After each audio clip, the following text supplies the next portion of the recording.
Hello and welcome to Option 1 Mortgage's home offices in Irvine, California. My name is Frank Pedraza. I'm with the Option 1 Real Estate Services Division. Option 1 is sensitive to the challenges our borrowers encounter. It works hard to help them retain their homes. It's always best to avoid foreclosure proceedings whenever possible. However, in those unfortunate circumstances where a foreclosure does take place, we in the Real Estate Division must focus upon our duty to the investors and to the stockholders. Our goal is to liquidate the asset in a timely manner so that we can maximize its value and minimize the cost.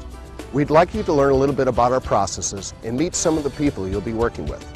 There are 3 steps to the process. Number 1, preparing for sale. 2, selling the property. And 3, closing out the sale. Right now, we're going to let the associates involved tell you about what they do.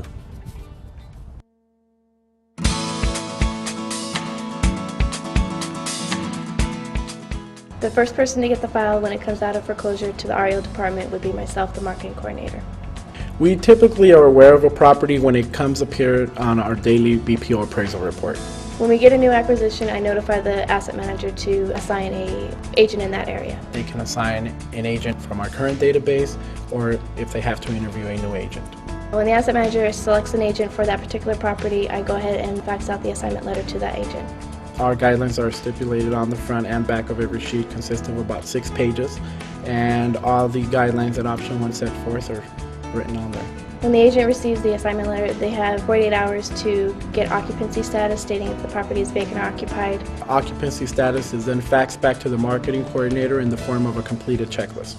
If the property is found occupied, it will be transferred to the eviction coordinator to proceed with the eviction. We have several people that work together in the eviction process. They include the eviction attorney, the agent, various vendors, and Option 1 associates, all who work together.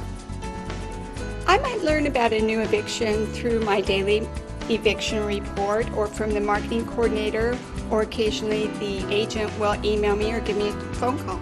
I start an eviction by inputting information into LendStar, which is our eviction tracking device, which notifies the attorney that we need to start an eviction process. Cash for Keys is a program that we have through Option 1 whereby we offer the occupants a little help to vacate the property. We offer them financial means for them to relocate if they leave it in broom swept condition. When the property is determined to be vacant, the agent will rekey and secure the property, and if conditions warrant, he will winterize the property also.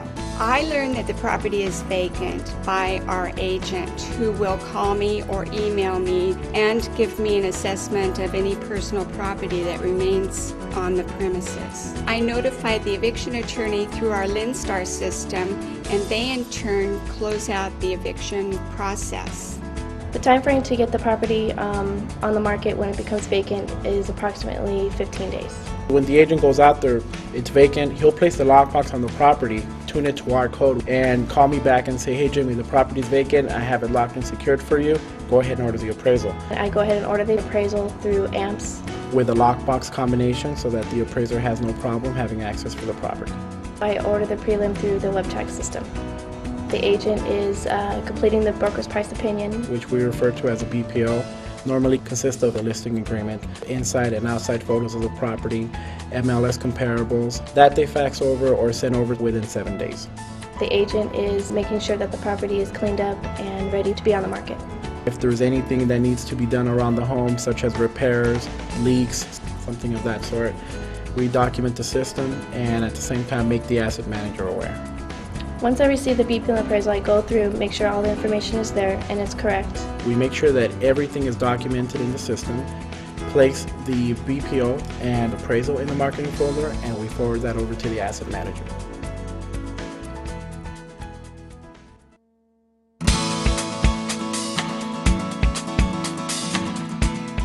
Once the marketing coordinator has put the file together with the BPO and the appraisal, then it comes to me.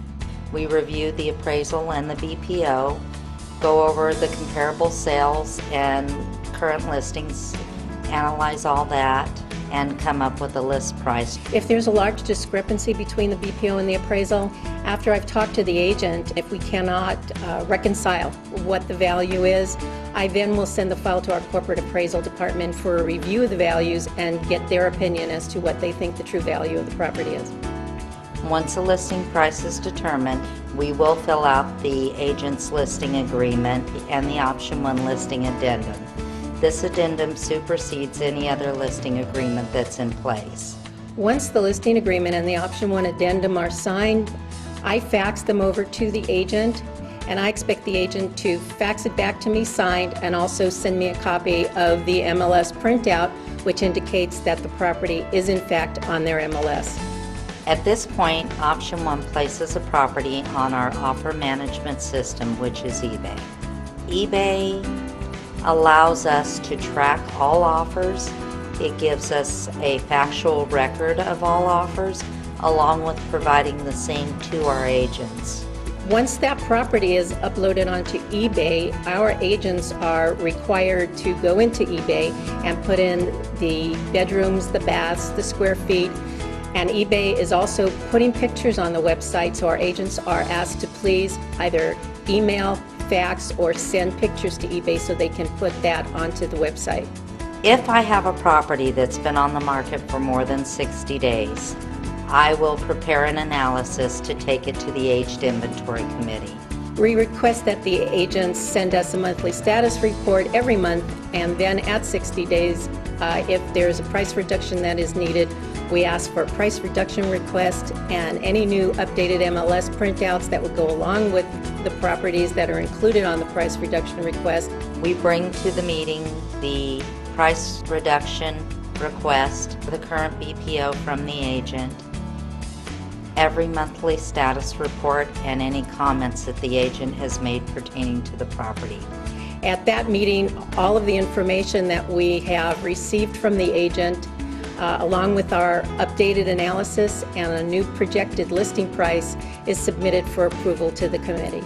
At this time, I will review it with senior management to determine a price reduction.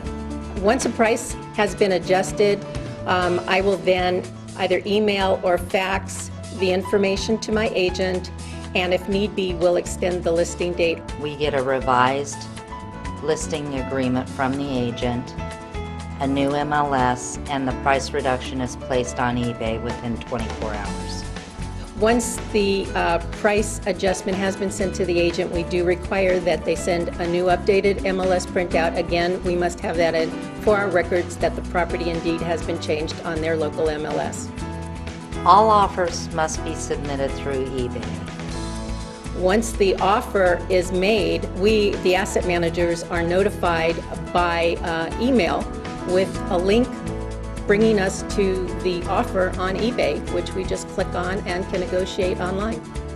The offer is encountered within 24 to 48 hours, at which time the email goes back to the agent, and it's the agent who must communicate the counteroffer to the buyer or the buyer's agent.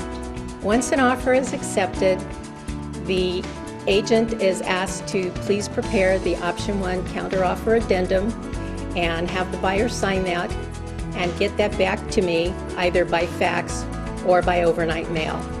We will take a faxed copy as long as it is readable and clear. Once I receive the contract, I then will review it, complete my analysis, sign the contract, I fax it back to my agent, and then I complete the file so that I can forward it to my closer.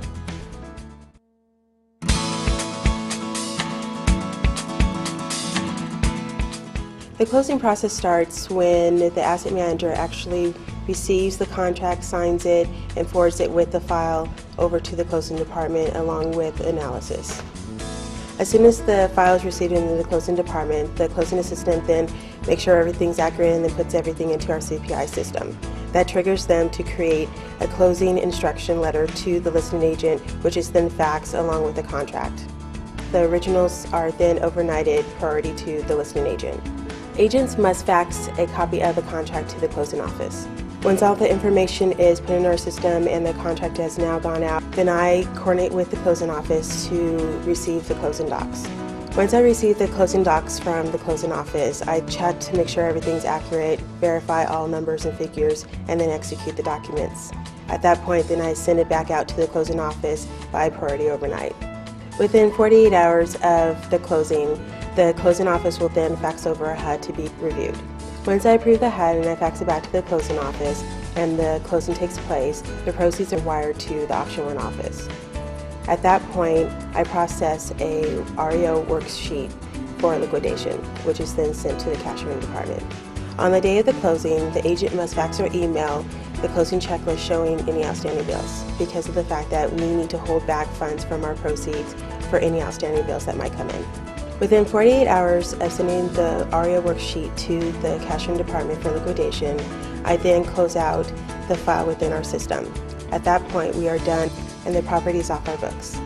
You would be interested in our team so that you knew what the requirements are for you to send your reimbursement in and get paid in a timely manner. The assistants receive all the mail for the department. They open the mail and it's categorized or sorted into two areas. One is direct mail to the associates and one is reimbursement requests from the agents. The assistants open, date stamp, and deliver the mail out on the floor. Then they go back, do the reimbursement request. They check to make sure the invoices are attached to the reimbursement request and the proof of payment. When the reimbursement request has been determined to be correct, they send it on to the marketing coordinator for approval and for documentation onto our system. We have various levels of approval. It depends upon the amount of the reimbursement request that they're asking for. If it's just a bill that comes in from mowing the lawn and it comes in every couple weeks, then the assistants can go ahead and approve that invoice. If the dollar amount is larger than what the marketing coordinator can approve, then it goes on to the asset manager. The reimbursement requests from the asset manager come to loans payable. We will have a turnaround time that we try to meet of 30 days. Once indoor, outdoor. We would like to get that down to 15 days. That's our goal. We'd like to thank you for joining us here at Option 1. We hope to see you again soon. We look forward to working with you. Thanks. Have a great day.